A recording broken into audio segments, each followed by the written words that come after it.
Welcome to கதை திரட்டு audio books. இந்த வீடியோவில் நம்ம என்ன கதை கேட்க போகிறோம்னா, எழுத்தாளர் பிவிஆர் அவர்கள் எழுதிய ஒரு மருமகள் வேலைக்கு போகிறாள் சிறுகதை. நம்ம சேனலை இது வரைக்கும் சப்ஸ்கிரைப் பண்ணாதவங்க சப்ஸ்கிரைப் பண்ணுங்க. பக்கத்தில் இருக்கிற பெல் ஐகானை கிளிக் பண்ணி ஆல்ங்கிற ஆப்ஷனை ப்ரெஸ் பண்ணுங்க. ஸோ தட் நான் போடுற கதைகளை உடனுக்குடனே நீங்கள் கேட்கலாம். வாங்க கதைக்குள்ளே போகலாம். 3 மாதங்களுக்கு முன் சாரதா ஆரம்பித்த பல்லவி அன்று துரித காலத்தில் ஓடி உச்சகட்டத்தை அடைந்துவிட்டது. எப்போதும் போல அன்றும் அபயம் மௌனமாக உதட்டு சிரிப்பால் பதில் சொல்லி மாமியாரை சமாளிக்க பார்த்தாள்.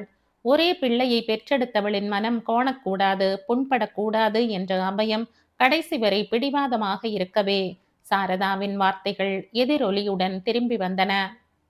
இதை பாரு அபயம், நீ எம்ஏ படிச்சிருக்க, ஃபர்ஸ்ட் கிளாஸ்ல பாஸ் ஆகியிருக்க, நீ புத்திசாலின்னு எனக்கும் தெரியும், ஊருக்கும் உலகத்துக்கும் தெரியும். இப்படித்தான் 3 மாதங்களுக்கு முன் மாமியார் சாரதா தன் பல்லவியை ஆரம்பித்தது. அவள் தன் விஷயத்தின் கருவுக்கு வந்தாள். என் புருஷன் 10 மணிக்கே குமாஸ்தாவும் ஜூனியர்களும் புடைசூழ ஹைகோர்ட்டுக்கு ஜம்முன்னு கார்ல போறார். உன் புருஷன் காலங்காத்தாலேயே எழுந்து 7:30 மணிக்கே கம்பெனி கார்ல அம்பத்தூர் போறான். நீ நாள் பூரா வீட்டுல அத்தையும் இத்தையும் படிச்சுண்டு மத்தியானம் எல்லாம் தூங்கிண்டு பொழுத கழிக்கிற. அதனால மாமியார் தான் என்ன சொல்ல வருகிறோம் என்பதை தெள்ளத் தெளிவாக கூறிவிட்டாள். 3 மாதங்களுக்கு முன்பு எதிர்த்து பேச வேண்டும் என்ற நோக்கம் இல்லாமல் அபயம், நான் ஒரு வேலைக்கு போய்தான் ஆகணும்னு நீங்க சொல்றீள் இல்லையா என்றாள். ஆமா, இந்த காலத்துல எந்த இடத்துல பெண்கள் வேலை செய்யல? முன்னெல்லாம் நர்ஸா இருந்தாங்க, டெலிஃபோன் ஆபரேட்டரா இருந்தாங்க, அப்புறம் மெல்ல மெல்ல டைப்பிஸ்ட் ஸ்டெனோன்னு போக ஆரம்பிச்சாங்க. ஆனா இப்ப தடுக்கி விழுந்த இடமெல்லாம் ஓ மாதிரி படிச்ச பெண்கள் 500 800 1000ன்னு சம்பாதிக்கிறாங்க. நான் எம்ஏ தான், ஃபர்ஸ்ட் கிளாஸ் தான். ஆனா கேட்ட குரலுக்கு உடனடியா எங்க வேலை கிடைக்கும் மாமி? நீ அதை பத்தி விசாரப்படாத. சாயங்காலம் உன் மாமனார் கோர்ட்ல இருந்து வரட்டும், அவர்கிட்ட மூச்சு விடுறேன். அவருக்கு தெரியாத கம்பெனி இல்ல. அவரோட கட்சிக்காரங்க முக்கால்வாசி பேர் கம்பெனிக்காரங்க தான். சாரதாவின் பிடிவாதத்தை அபயம் புரிந்து கொண்டாள். அவள் வீட்டில் வீணாக பொழுதை கழிப்பது மாமியாரின் கண்ணை உறுத்துகிறது. ஆனால் அபயம் எந்த வேலையிலும் சேர என்றுமே நினைத்ததில்லை. பிறந்த வீடும் புகுந்த வீட்டைப் போல வசதியான இடம்தான். இங்கே மாமனார் பெரிய அட்வொகேட், பிள்ளை பெரிய டாக்டர், ஏன் மிக பெரிய. அடிக்கடி டில்லி, பம்பாய், கல்கத்தா என்று காலையில் பறந்து போய் மாலையில் பறந்து திரும்பும் டாக்டர். இங்கே புருஷன் டாக்டர் என்றால் அங்கே அண்ணன் சார்ட்டர்ட் அக்கவுண்டன்ட். ஒரு வேளையில் அது எவ்வளவு பெரிதாகத்தான் இருக்கட்டுமே, சேர வேண்டும் என்ற எண்ணமே அபயத்தின் மனதில் உதித்ததில்லை. கல்யாணம் நடைபெறுவதற்கு முன்னால் இந்த சாரதா அடிக்கடி அவளுடைய அம்மா சொர்ணத்தை பார்க்க வந்திருக்கிறாள். ஆனால் ஒரு நாள் கூட, ஒரு தடவை கூட அவளிடமோ அல்லது சொர்ணத்திடமோ வேலையை பற்றி பேசியதில்லை. இப்பொழுது ஏன் இப்படி ஒரு விபரீத எண்ணம், விபரீத ஆசை? சமையற்காரி, 2 வேலைக்காரிகள், டிரைவர் என்று பல சிப்பந்திகள் மாதம் 1000 வாங்கி கொண்டு போகிறார்கள். டிரைவர் ஒருவனே 600 ரூபாய் வாங்குகிறான். பொருளாதார செழுமை இந்த நிலையில் இருக்கும்போது 2வது எஜமானி ஸ்தானத்தில் இருக்கும் அபயம் ஏன் வேலைக்கு செல்ல வேண்டும்? சாரதா தான் வாக்களித்தபடி அன்று மாலையே தன் கணவர் கோர்ட்டில் இருந்து திரும்பி வந்து சிற்றுண்டி சாப்பிட உட்கார்ந்ததும் மூச்சு விட்டாள். மூச்சு பேச்சாக தொடர்ந்தது. என்ன அபயம், உன் மாமியார் என்னமோ சொல்றாளே, நீ என்ன நினைக்கிற என்றார் அட்வொகேட் திருமூர்த்தி. நான் ஒன்றும் நினைக்கல மாமா. நான் சம்பாதிச்சு கொண்டு வரணும் என்கிற எண்ணத்துல மாமி அப்படி சொல்லலை என்கிறது நிச்சயம் என்றாள் அபயம். மருமகள் சொல்றத கேட்டியா சாரதா? அபயம் சொல்றது 100க்கு 100 சரி. பணத்துக்காக அவ வேலைக்கு போகணும்னு நான் சொப்பனத்திலையும் நினைக்கல, இப்ப சொல்லவும் இல்லை. பின்ன என்ன காரணம் என்ற திருமூர்த்தி அடையை விண்டு வெண்ணையில் ஊற்றினார். இப்ப அவளுக்கு இங்க ஒரு ரொட்டீனே இல்லை என்று ஆரம்பித்த சாரதா, கார்த்தால சிவா புறப்படுற வரைக்கும் அவனை சுத்தி சுத்தி வர்றா. அதுக்கப்புறம் ஹிண்டு, எக்ஸ்பிரஸ், தினமணி எல்லாத்தையும் முழுங்குறா. நீங்க கோர்ட்டுக்கு புறப்படுறப்போ இவ குளிக்க போறா. அப்புறம் சுவாமி படத்துக்கு ஒரு அவசர நமஸ்காரம். இதுக்கெல்லாம் நடுவ ஒரு நொறுக்கு தீனி, தீனினா அதோட நிற்கிறதா, 2ஆம் டோஸ் காஃபி என்று அவள் தொடர அட்வொகேட் இடைமறித்தார். ரொம்ப சுவாரஸ்யமா இருக்கு சாரதா, நீ சொல்றத கேட்க. இதெல்லாம் எனக்கு தெரியவே தெரியாதே. அப்புறம் என்றார். அப்புறம் என்ன? அப்புறம் ஒரு கையில புத்தகமும் இன்னொரு கையில பாதி பெசஞ்சு சாதமுமா? உட்கார்றா, உட்கார்றா, அப்படி உட்கார்றா. ஏன் அப்படி உட்கார்றான்னு சில நாள் எனக்கு புரியாம போறது. சாப்பாடு ருசியா, இல்ல புஸ்தகம் ருசியான்னு புரியறதில்ல. எல்லாவற்றையும் கேட்டுக் கொண்டிருந்த அபயம் உள்ளூர சிரித்துக் கொண்டாள். மாமா என்ன சொல்லப் போகிறார் என்று பார்க்கலாமே. அட நன்னா இருக்கு. கிரைண்டர்ல தானே அரைச்ச? யார் அரைச்சா என்ன? அட நன்னா இருக்கோ இல்லையோ, நான் ஒன்னு சொல்லிண்டு வரேன். நீங்க அடைய பத்தி புராணம் பாடுறேள். சாரி சாரதா, நம்ம நாக்கு ரொம்ப பொல்லாதது. ருசியை கண்டுட்டா போதும், மத்த எல்லாத்தையும் மறந்துடுறது. சரி, அப்புறம் மாடி, பெட்ரூம், புஸ்தகம், தூக்கம், சாயங்காலம் சிவா வரப்போது டீக்கா ட்ரெஸ் பண்ணிட்டு அவனை வாசல்லையே வரவேற்கிறா. ஆமா, நீ என்னமோ ஒரு ரொட்டீனும் இல்லைன்னு சொன்னியே, இதுவும் ஒரு வகை ரொட்டீன் தானே? கிரமமா நடந்தா ரொட்டீன் தான். அபயம் மனதுள் வாய் விட்டு சிரித்து கொண்டாள். இது பிடிக்கல. அவ இப்படியே போனா சோம்பேறி ஆயிடுவா. பாந்தமா இருக்கிற உடம்பு ஊதி போகும். நம்ம வீட்ல யாருக்கும் இதுவரை இடுப்பு சதை வழிஞ்சதில்லை. நம்ம 2 பெண்களையும் பார்க்கிறீர்களே, எப்படி இருக்கா அவர்கள்? அவர்களும் வேலைக்கு போகலையே. பம்பாயில வேலைக்கே போகாட்டாலும் அவங்களுக்கு வீட்டிலேயே இடுப்பை ஒடிக்கிற வேலை இருக்கு. பம்பரமா சுத்தரா. நீ சொல்றதும் சரிதான் சாரதா. ஏன் நம்ம வீட்டிலேயே இவள் இன்னின்ன வேலையெல்லாம் செய்யணும்னு ஒரு ப்ரோக்ராம் கொடுக்கப்படாது?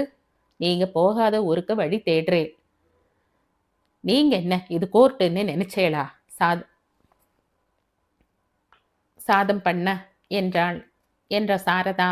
அப்போ ஊர்ல என்னை பத்தி என்ன பேசுவாள்னு ஒரு நிமிஷம் யோசிச்சு பார்த்தேளா என்றாள். சரி சரி, இப்ப நான் என்ன செய்யணும்? அபயம், ஒரு பாதி அடை கொண்டாயேன் என்றார் அட்வொகேட். காத்தால 9:30 மணி 10 மணிக்கு இவ வேலைக்கு கிளம்பி சாயங்காலம் 5:30 மணிக்கு வரணும். உங்க ஹை கோர்ட்டுக்கு பக்கத்திலேயே தான் பெரிய பெரிய கம்பெனி எல்லாம் இருக்கே. நீங்க சீக்கிரம் யார்கிட்டயானும் சொல்லி ஏற்பாடு செய்யுங்கோ. அபயம் முழு அடையாகவே கொண்டு வந்து போட்டாள். உன் மாமியார் தன் கட்சியை சொல்லிட்டா, நீ என்ன முடிவு பண்ணியிருக்க? இப்ப நீங்களே ஒரு முடிவு சொன்னாலும் எனக்கு அப்பீல் பண்ண ஒரு இடம் இருக்கு இல்லையா மாமா என்றாள் அபயம். கேட்டையா சாரதா இவ சொல்றத? இவ வேலைக்கு போகணும்னு நானும் நீயும் முடிவு எடுத்தா கூட வேண்டாம்னு தீர்ப்பு கூற ஒரு இடம் இருக்காம். எப்படி பேசுறா பாரு இந்த காலத்து பெண் என்றார் திருமூர்த்தி. அவருக்கு சிரிப்பு வந்தது. நான் சிவா கிட்ட பேசிக்கிறேன். நான் கிழிக்காட்டாலும் ஒரு கோடு இருக்கிறதா நினைச்சு அதை தாண்டாத புள்ள என் புள்ள. அப்போ இப்போதைக்கு இந்த கோர்ட்டு கலையலாம் இல்லையா? அபயம் மெதுவாக நகர்ந்தாள். ஒரு நிமிஷம் அபயம் என்றார் அட்வொகேட். அபயம் நின்றாள். சாரதா, நீ இவள் ரொட்டீனை பத்தி சாங்கோ பாங்கமா சொல்லியாச்சு. ஆனா ஊர் ரொட்டீன் என்னன்னு எனக்கு விளங்க வைக்கலையே. இப்ப இந்த 10 வருஷமா தான் நீங்க பெரிய வக்கீல். 35 வருஷ தாம்பத்தியத்துல 25 வருஷம் இடுப்பு ஒடிய அடுப்படியில வெந்தவ நான். ரேஷனுக்கு கியூவில் நின்றவள் நான். எலக்ட்ரிக் பில் கட்டியிருக்கேன். குழந்தைகளை ஆஸ்பத்திரிக்கு தூக்கிண்டு போயிருக்கேன். சரதா, நான் கேட்கறது உன் கடந்த கால இதிகாசத்தை அல்ல, தற்கால ரொட்டீனை. இப்ப எனக்கு வயசு 55. என்.டி. ராமராவ் எடுத்த முடிவின்படி நான் ரிட்டையர் ஆயாச்சு. கோர்ட்டில் வாதாடி பல வெற்றி மாலைகளை சூடிய அட்வொகேட் திருமூர்த்தி மனைவியிடம் தோல்வி கண்டார். இந்த சம்பவமும் பேச்சும் நடந்து 3 மாதங்களாகிவிட்டன. இன்னும் யாரும் ஒரு தீர்ப்பும் அளிக்கவில்லை. அன்று மாமியாரின் பல்லவி உச்சகட்டத்தை அடைந்தது. அபயம், நீ இப்படி வீட்டுக்குள்ளேயே சுத்தி சுத்தி வர்றது எனக்கு கட்டோடு பிடிக்கல. உன் மாமனார் உனக்குன்னு ஒரு வேலை பார்த்து வச்சிருக்கார். வாயை திறக்காம சிரிச்சே மழுப்பிட்டு வர்ற நீ. முதல் தேதிக்கு இன்னும் 4 நாள் தான் இருக்கு. பேசாம வேலையை ஒத்துக்கோ. கொஞ்ச நாள் பாரு. இது பிடிக்கலைன்னா இன்னொரு இடம் கிடைக்காம போகாது. அபயம் யோசித்தாள். மாமியார் பொய் சொல்லவில்லை. முந்தின இரவு சிவா அவளை அணைத்து கொண்டே, அம்மா ஆசைப்படிதான் கொஞ்ச நாள் அப்பா வாங்கித்தர வேலையில சேரேன் என்றான். அவள் கூட கொட்டவில்லை. அன்று மாலை மாமனார் சிற்றுண்டி சாப்பிடும்போது அபயம் மாடியில் தன் புடவைகளை மடித்து கொண்டிருந்தாள். கீழே இறங்கி வந்தபோது அபயம் என்று அவர் அழைத்தார். அபயம் அவர் முன் போய் நின்றாள். உன் மாமியாருக்கு திருப்தியா 1ஆம் தேதி அன்னைக்கு நான் சொல்ற இடத்துல வேலையை ஒத்துக்கோ. மாசம் 700 ரூபாய் தான் இப்போதைக்கு கிடைக்கும். 1ஆம் தேதி அன்னைக்கு நானே என் கார்ல உன்னை அழிச்சுண்டு போறேன். சரி மாமா. அபயம் வேலைக்கு போக ஆரம்பித்து 3 மாதங்களாகிவிட்டன. மிட்டல் அண்ட் கோ என்ற கம்பெனியில் அவளுக்கு வேலை என்று அறிந்ததில் சாரதாவுக்கு திருப்தி. அது ஒரு பெரிய கம்பெனி. சரியாக 8:30 மணிக்கே சாப்பிட உட்கார்ந்து 9 மணிக்கு மயிலாப்பூர் குளத்தில் இருந்து புறப்படும் எக்ஸ்பிரஸ் பஸ்ஸை பிடிக்க பார்க்கும் சாரதாவுக்கு பெருமையாக இருந்தது.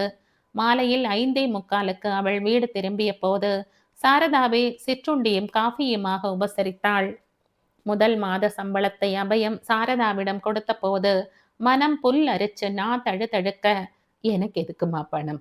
சுவாமி படத்துக்கு முன்னாடி வச்சு நீயே உன் உபயோகத்துக்கு எடுத்துக்கோ என்றாள் சாரதா. வீட்டில் நிலவும் அமைதியைக் கண்டு அட்வொகேட் திருமூர்த்தியும் சிவாவும் பிரமித்து போனார்கள். மருமகளுடைய முகத்தில் ஒரு தனி பிரகாசம் ஜொலிப்பதை சாரதா கண்டாள். அந்த ஜொலிப்புக்கு என்ன காரணம் என்பதும் விரைவிலேயே புரிந்தது. நீ இனிமே பஸ்ல போக வேண்டாம் அபயம். அப்பாவோட கார்ல போய் கார்லயே திரும்பி வா. அது எப்படி மாமி முடியும்? அப்பா 10 மணிக்கு மேல புறப்படுறார். 4:30க்கெல்லாம் திரும்புறார். ஏன் ஆபீஸ் 10 மணிக்கு ஆரம்பம்? உடம்புக்கு ஏதும் வராதா? ஒன்னும் வராது மாமி. என் மாதிரி இருக்கிற பெண்கள் எல்லாம் காரிலா போகிறார்கள்? வளகாப்பு ஆனதும் லீவ் எடுத்துக்கோ. லீவ் தடுப்பார்கள் இல்லையா? லீவ் கொடுப்பாங்க இல்லையா? அதை பத்தி நான் இன்னும் யோசிக்கல மாமி. நீ வேலைக்கு போறது உன் அம்மா அப்பாவுக்கு பிடிக்கல இல்லையா? நான் இங்க நடக்கிறது பத்தி அங்க பேசுறது இல்ல. நாட்கள் ஓடின. வளைகாப்பும் சீமந்தமும் நடந்தன. சீமந்தத்துக்கு மறுநாள், இனிமே நீ ஆபீஸ் போக வேண்டாம் அபயம். ஏன் மாமி? இனிமேதான் ஓய்வு வேணும். முழு ஓய்வு எடுத்து கொள்ளணும். 2 நாள் முன்னால டாக்டர் விஜயா சொன்னாளே, இன்னும் 1 மாசத்துக்கு ஆபீஸ் போகலாம்னு. டாக்டர் 1000 சொல்லுவா. இது உனக்கு தலைச்சன். சீமந்தமான கையோட நீ உன் பிறந்த வீட்டுக்கு போக வேண்டியவள். பிடிவாதமா ஆபீஸ் தான் போவேன்னு போற? நிச்சயமா ஆபீஸ்ல பிரசவிக்க மாட்டேன் மாமி. இதை கேட்டுக்கொண்டே வந்த திருமூர்த்தி, என்ன சாரதா, அபயம் என்ன சொல்றா என்றார். நீங்க தானே இவளுக்கு வேலை வாங்கி கொடுத்தீங்க. நீங்களே மிட்டல் கம்பெனி மேனேஜிங் டைரக்டர் கிட்ட சொல்லி இவளுக்கு உடனடியா லீவ் கொடுக்க சொல்லுங்க. உங்களுக்கு புண்ணியமா இருக்கட்டும். இப்ப என்னையும் பம்பரமாக்குற இல்ல? நான் செஞ்சது தப்பு மாதிரி படுறது என்றாள். அடுத்த வாரம் ஒரு நாள் ஜட்ஜ் ராமநாதனுடைய மனைவி தேவகி சாரதாவை அழைத்து கொண்டு நகை ஒன்று வாங்க நகரத்துக்கு சென்றாள். இந்த வாய்ப்பை பயன்படுத்தி கொண்ட சாரதா, என் வீட்டுக்காரர் பெரிய அட்வொகேட்னு பேரு. ஆனா ஒரு தடவை கூட அவரை நான் கோர்ட்ல பார்த்ததில்லை என்றாள். தேவகி சிரித்தாள். இப்ப இந்த கடையில இருந்து நீயும் நானும் எங்க போக போறோம்னு நினைச்ச சாரதா? ஹைகோர்ட்டுக்கு தான். இன்னைக்கு ஜட்ஜ் வழக்கத்துக்கு முன்னாடியே புறப்பட்டுட்டார். அவருடைய டிஃபனும் காஃபியும் இப்ப கார்ல இருக்கு. இருவரும் ஹைகோர்ட்டை அடைந்தார்கள். சாரதா தன் கணவரை பார்க்க வேண்டி முதல் மாடியில் இருக்கும் திருமூர்த்தியின் அறையை நோக்கி நடந்தாள். பிற்பகல் 1 மணிக்கு மேல் ஆகிவிட்டதால் கணவர் நிச்சயமாக அறைக்கு திரும்பி இருப்பார் என்று சாரதா நம்பினாள். நீண்ட அறை. பிரவேசித்ததும் இடப்பக்கமும் வலப்பக்கமுமாக 2 சிறு மேஜைகள், டைப் அடிக்கும் மெஷின்கள் வெறிச்சோடின. குமாஸ்தாவின் மேஜை மீது கேஸ் கட்டுகள் குவிந்து கிடந்தன. அறையின் மறுகோடியில் ஒரு திரை. அவள் அதை தாண்டினாள். அக்கணமே சாரதா சிலையானாள். சாய்வு நாற்காலியில் அமர்ந்து திருமூர்த்தி தம் கண்களை மூடியபடியே ஏதோ சொல்லிக் கொண்டு வர தலை நிமிராமல் அபயம் எழுதி கொண்டிருந்தாள். இருவரும் தான் வந்திருப்பதை கவனிக்கவில்லை என்பதை புரிந்து கொண்ட சாரதா திரும்பினாள். திரும்புகையில் ஸ்கிரீன் இடித்தது. அட சாரதாவா, இதான் மிட்டல் கம்பெனியா? எனக்கு தானுன்னு ஒரு குமாஸ்தா இருந்தா இல்லையா சாரதா என்று கேட்டார் திருமூர்த்தி. கேள்வியை இன்னொரு கேள்வியாலே தாக்காதீங்கோ. இதான் மிட்டல் கம்பெனியா? அபயம் லேசாக சிரித்தாள். மாமி, உங்களுக்கு வேண்டியது நான் வீட்டில் விருதாவா பொழுத கழிச்சு சோம்பேறியா மாறப்படாதங்கிறது தானே. அதனால தான் நான் வேலைக்கு போகணும்னு பிடிவாதமா இருந்தீங்க. தானு என்கிற குமாஸ்தா வேலையை விட்டு போனதும் அட்வொகேட் என்னை இந்த இடத்துல நியமிச்சார். நான் இங்க நாவல் படிச்சுண்டு தூங்கிட்டு இருக்கேனா இல்ல குமாஸ்தா வேலை செய்யறேனான்னு நீங்க மாமாவை கேட்க வேண்டாம். அக்கம் பக்கத்து சேம்பர்ல விசாரியுங்கோ. ஏன் இந்த ஹைகோர்ட்டையே சுத்தி சுத்தி வந்து கேளுங்கோ என்றாள். சாரதா, ஏதோ விளையாட்டா இவளை என்னுடைய சேம்பர்ல வந்து பொழுத கழின்னு சொல்லி உங்ககிட்ட நாடகம் ஆடினேன். ஆனா இவ எம்ஏ புத்திசாலி. இங்க நேரத்தை வீண் பண்ணாம குமாஸ்தா செய்யற வேலையெல்லாம் செய்ய ஆரம்பிச்சுட்டா.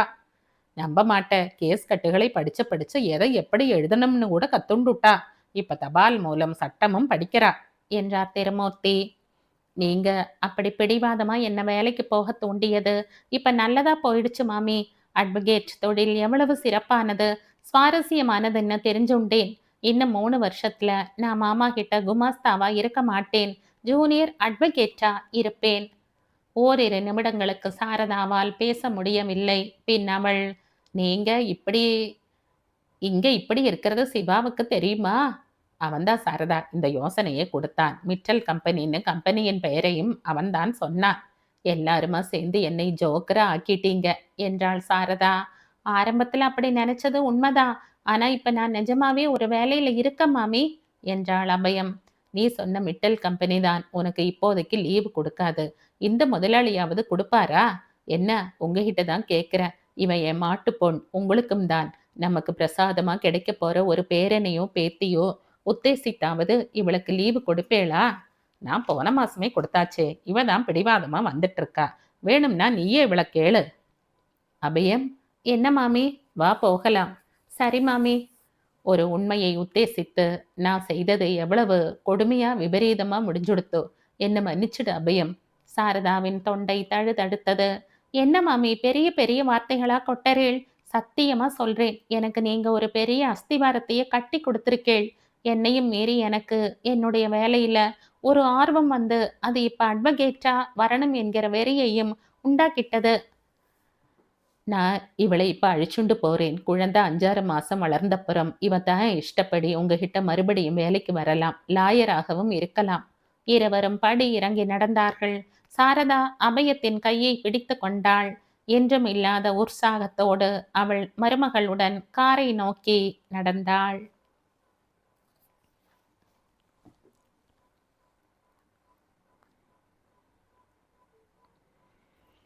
இதோடு இந்த கதை முடியுது. இந்த கதை உங்களுக்கு பிடிச்சிருந்தா லைக் பண்ணுங்க, ஷேர் பண்ணுங்க, சப்ஸ்கிரைப் பண்ணுங்க. மற்றும் ஒரு இன்ட்ரெஸ்டிங்கான கதையோட அடுத்த வீடியோல சந்திப்போம். பை. Thank you.